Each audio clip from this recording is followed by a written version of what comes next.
For now po, thank you po sa pag answer po sa interview po namin for our Mhm. group activity po in Theoretical Foundation for Physical Therapy.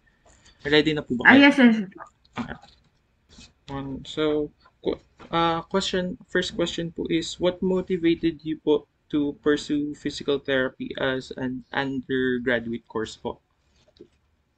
Honestly is, the usual answer na maririnig mo sa mga first year na hindi ko rin alam bakit ako nag-PT. So actually, veterinary talaga yung gusto ko kaso ang layo ng Caloocan, yung Valenzuela na UP diyan. So, Mhm. that's why ang hinanap ko is yung school na malapit sa akin, San Juan de Dios. Kaso ang ino-offer ni San Juan de Dios, nursing, medtech, PT, HRM. Gusto ko na medical related, ay ako mag-inject. So, ang naiwan sa akin is physical therapy. Okay. So, yun yung reason bakit ako nag-PT. Yun lang yung available na walang injection sa school na yun. No, parang, ay ako nag inject kasi ng tao or nag-inflict ng pain. That's why PT yung kinuha ko. Mm. Parang ano na rin po siya, parang kasi for external po yung mga ginagawa po nating procedures po. Mm, mm. Okay, next question po. So did you have po any difficulty finding a job after graduation po? Ah, after graduation is boards, di ba? So, Opo. pagkatas ng boards, I think nagsubmit ako ng dalawang tatlong application. Tapos on the third one is, ah, yun, dun ako nakuha. I mean, yung iba naman, yung isa hindi tumawag at all kasi hindi siya open. Yung isa naman, na-interview ako, kaso late siya nakapag-respond na-hire na ako dito sa isa. So, medyo parang I think inabot din ako ng 6 months, 8 months bago ako nakahanap ng work pagkapasa ng boards. Hmm. Yung napuntahan niyo po is yung current po. Yes, first job ko tong Salcrest. So next question po is, what were your work experiences po prior yeah, what were your current work experiences po? Ah, since 7 years na ako, sobrang laki na nung scope nung trabaho kasi ngayon na nga as chief na din. So, okay naman, masaya kasi may fulfilling. Tapos at the same time, nagtuturo ka din sa mga interns. So, sobrang happy ako ngayon sa dito sa work ko. And yun nga, fulfillment. Pag nakikita mo yung reaction ni patient na gumagaling sila or you're helping them. And also the interns. So, yun, okay naman. Besides po dun sa helping sa mga interns po, ano pa po yung work responsibilities niyo po for the company po? Okay. Monitor the interns, monitor the staff, monitor the clinic, which is ilan na yung branches namin, ah, mag-compute ng grades, mag-orient sa mga interns, ah, ano pa ba, yung pag may problem sa anyone, sa intern, sa patient, sa staff is ako yung pupuntahan nila to report with the founder kung kamusta na yung clinic. More on admin roles. Admin roles po. Okay. Tsaka telerehab. Naka-telerehab din kasi kami ngayon. Opo. So, next question ko po is, what are the personal qualities and skills required po for you to efficiently carry out your job po?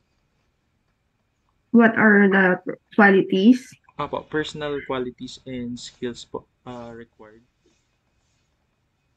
Yung kung nagsa-start ako, masasabi ko talaga is compassion.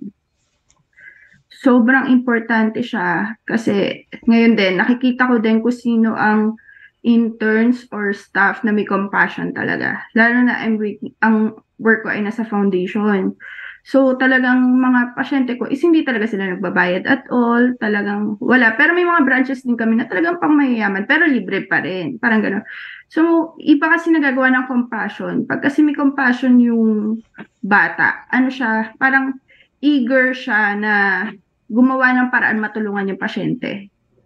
So, gagawa niya talaga ng paraan, mag-iisip siya ano pa pwede niya masuggest na PT management, pati sa assessment, ituturo niya yan. Kahit ang hirap na ng workload niya, okay pa rin sa kanya kasi nakakatulong siya. So, for me, pinaka-importante yung compassion. Susunod na dyan, syempre, yung hard work. Pero for me, compassion talaga. Pag may compassion yan, matik, okay na lahat. Parang it will go na din, go with the flow na, basta may compassion. Mhm. Okay, okay. Next question po. Do you think your college education po has adequately prepared you to efficiently perform your job po? Um, Theoretical, yes. Pero when it comes with the practicals, uh, the internship, yes. Pero iba talaga pag nasa work na mismo. Yung talagang everyday mo na siyang ginagawa and mas mahahasa ka talaga. So, basta schools, theoretical, pero hands-on, yun. Yun yung mas nakaka-prepare. Lalo na as PT, hands-on talaga tayo. So parang ano po siya, more on if sa work po talaga magde-develop po yung skills natin. Yes, sobrang layo ko from starting ako from internship to ngayon na PT na ako, nag-grades na din ako ng intern, nagbabantay na din ako ng intern, ang layo na. So from dati, hirap na hirap ako, tapos sinasabi ko na, ano ba tong assessment na to, napakahirap, ano ba tong ano. Ngayon, in just isang tingin ko, alam ko na kagad if mali yung ginagawa ng interns. So talagang mahahasa ka pag nag-work ka na talaga. Mhm. So, connected po dun sa question na yun is the next one po. Is there any like college subjects po that has become useful po in conducting practices in your job po as a physical therapist? For me, isa sa syempre yung basic natin is anatomy, neuroanatomy. Pero for me, pinaka nakatulong is PTSM.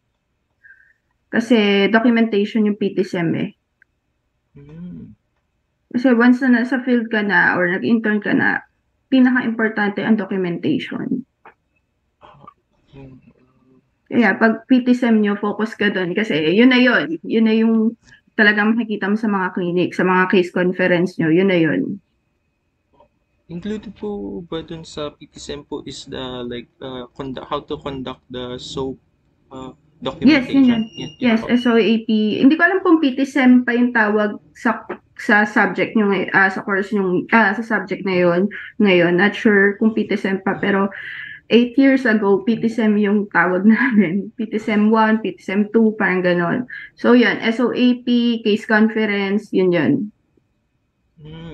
Yun po, for us po, that yung subject na po yun is first year theoretical foundation po. Baka yun nga yun. Opo. So, next question po. Did your college grades or ratings matter in the performance of your job po or your success? No. No, kasi honestly, ako yung estudyante na 77, 78, masaya na ako. Lalo na sa mga difficult subject nung mga last part. Yes, nung first year, second year, Dean's Lister pa ako. Pero nung pumasok na yung PT proper, makapasa ka lang sobrang masaya ka na talaga kasi sobrang hirap na pag nag-PT proper na talaga. So, for me, madami din akong kilalang kasi nga, di ba, as chief, as CS, nakikita ko yung mga bata. Madami akong kilalang napakatalino niya sa school, pero when it comes with practicals is wala. Sa diskarte, wala. Madami din akong kilalang sakto lang with theoretical, pero ang galing dumiskarte sa pasyente. So, for me, wala. Nasa diskarte siya talaga. Sa innate na meron yung bata. Hindi sa theoretical. Theoretical is foundation for me. Foundation mo siya na ito yung mga basic parts or ano. Pero when it comes with the treatment, mas gusto ko yung diskarte. Yung sa clinical practices na po yung Yes, galing po. yes. Okay, okay. So, next question po is, what other training or seminar programs did you attend to help you prepare professionally, if there is po? as nung ano pa lang tayo, student, syempre, basic life support. Meron yan. Tapos, munod, recently lang I attended effective clinical teaching sa UP. So, since clinical supervisor ako, I need to learn yung mga basic ng paano yung paggawa ng instructional design ng company nyo o ng clinic nyo. So, more on medyo ma-admin na siya and ma-CS side. Pero yun, effective clinical teaching siya sa UP. Yun yung title niya. Hmm.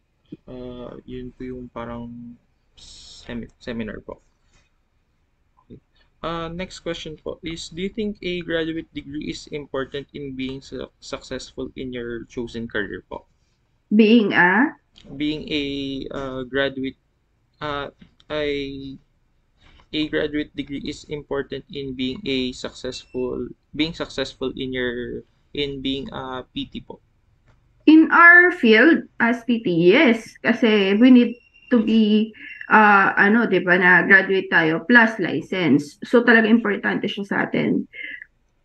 The other field, may vary. Kung kunwari, kahit may mga naging successful naman na hindi nakakapagtapos, di ba? Or other yung tinapos nila sa field nila ngayon. But for me, ang parati kong masasabi sa mga make sure to finish your studies kasi right now, iba ang laban pag graduate ka compare sa hindi nakapagtapos. So, for you to showcase your skills, your talent, you need, yun nga, yung, diploma mo. Na, eto, college graduate ako, I can show you my skills.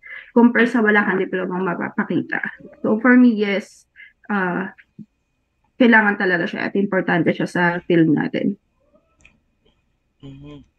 So, next question po is, what inspires and motivates you as a physical therapist to work po? And what are your sources of fulfillment as a physical therapist?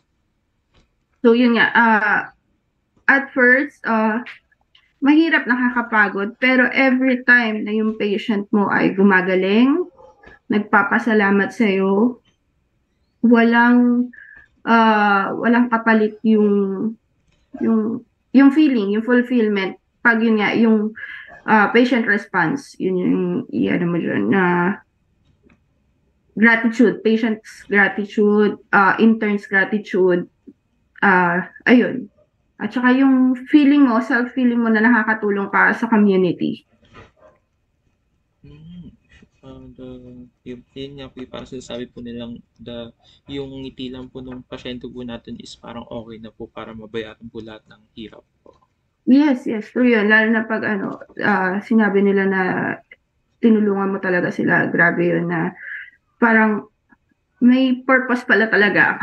Parang ganun yung feeling. Parang may awakening sa sarili mo. So next po, almost contrary naman po dun. So do you find the workload po as a PT stressful, and do you still have time for recreation and your family po? Okay.